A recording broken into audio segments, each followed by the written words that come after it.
जय हिंद दोस्तों, मैं हूं अनूप और आप सब लोग देख रहे हैं ग्लोबल कॉन्फ्लिक्ट। तो दोस्तों आज के इस वीडियो में आप लोगों को 3-4 छोटे-छोटे पर महत्वपूर्ण अपडेटों के बारे में बताऊंगा, जिनमें भारत डायनेमिक को मिले नया डील से शुरू करके डेजर्ट फ्लैग एक्सरसाइज और इंडिया के स्टार्टअप के द्वारा बनाया हुआ अनमैन ग्राउंड व्हीकल से शुरू करके किस तरीके से इजरायल के बराक 8 मिसाइल ने रशिया के बैलिस्टिक मिसाइलों को मार गिराया, उसके ऊपर भी खबर होगा। तो डिटेल में जानने के लिए वीडियो के आखिर तक बने रहिए और चैनल को सब्सक्राइब और वीडियो को लाइक जरूर कीजिए। तो दोस्तों बिजनेस स्टैंडर्ड की रिपोर्ट के मुताबिक भारत डायनेमिक लिमिटेड को 373 करोड़ रुपया का एक बड़ा डील मिला है, जिसके तहत कंपनी को अब इंडियन आर्मी के लिए बनाए जाने वाले MRSAM मतलब medium range surface to air missile के रेयर सेक्शनों का निर्माण करना है। दोस्तों ऑर्डर के शर्तों के मुताबिक कंपनी को नवंबर 2023 से पहले इन सारे के सारे इक्विपमेंटों के सप्लाई करना है। दोस्तों ये जो MRSAM है ये असल में बराक 8 का ही इंडियन आर्मी वर्जन है, जिसे हाल ही में आखिरी बार 23 नवंबर 2020 के दिन सक्सेसफुल परीक्षण किया गया था। दोस्तों रिपोर्टों के मुताबिक भारत द्वारा ऐसा करीबन 40 लॉन्चर और 200 मिसाइलों को आर्मी के लिए परचेस करना है, जो टोटल 5 रेजिमेंट होता है और इसका लागत 17,000 करोड़ मतलब $2.4 बिलियन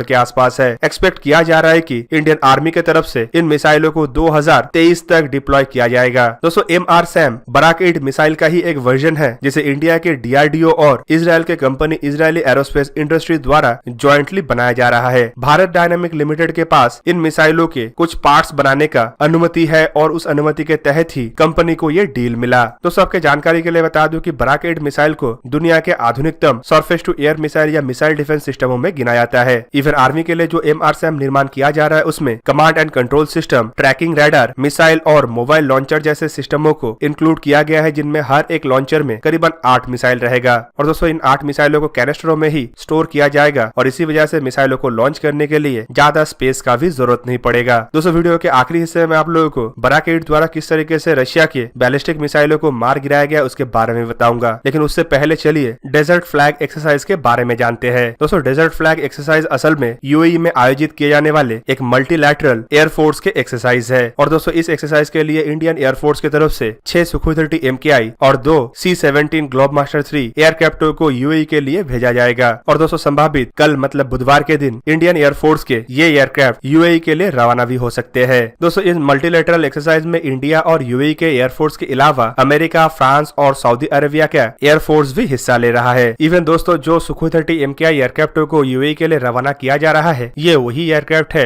जिसे बालाकोट स्ट्राइक के दूसरा एनिवर्सरी के दरमियान एक टारगेट प्रैक्टिस के लिए भी हाल ही में उड़ाया गया था। दोस्तों इंडिया और UAE के बीच में वैसे तो डिफेंस रिलेशनशिप बीते कुछ सालों में काफी मजबूत हुआ है और दोनों देशों के बायलैटरल रिश्ता भी पहले के दशकों की तुलना में अब काफी उन्नत है। और इस दरमियान इस तरीके के मिलिट्री एक्सरसाइज में यूनाइटेड अरब अमीरात के महत्वपूर्ण पार्टनर फ्रांस और अमेरिका जैसे देशों के साथ भारत को बुलाना ये दर्शाता है कि भारत अब मिडिल ईस्ट के इन देशों के लिए कितना महत्वपूर्ण बन चुका है और भारत का दर्जा अब किस तरीके से मिडिल ईस्ट के अंदर अमेरिका और फ्रांस के बराबर का हो चुका है। दोस्तों नेक्स्ट अपडेट है चेन्नई वेस्ट स्टार्टअप के तरफ से बनाए जाने वाले अनमैन ग्राउंड व्हीकल को लेके। आप सब लोगों को पता ही होगा कि भारत फिलहाल डिफेंस सेक्टर में स्टार्टअप के महत्व को बारीकी से देख रहा है। इवन आत्मनिर्भर भारत के संकल्प को भी आगे बढ़ाना है और साथ में भारत को हथियारों के मामले में पूरी आत्मनिर्भर करना है। और इसके तरफ कदम बढ़ाते हुए पहले ही कई सारे डिफेंस इक्विपमेंटों के इंपोर्ट को प्रतिबंध किया गया है, जबकि कहा जा रहा है कि 2022 तक करीबन और $2 बिलियन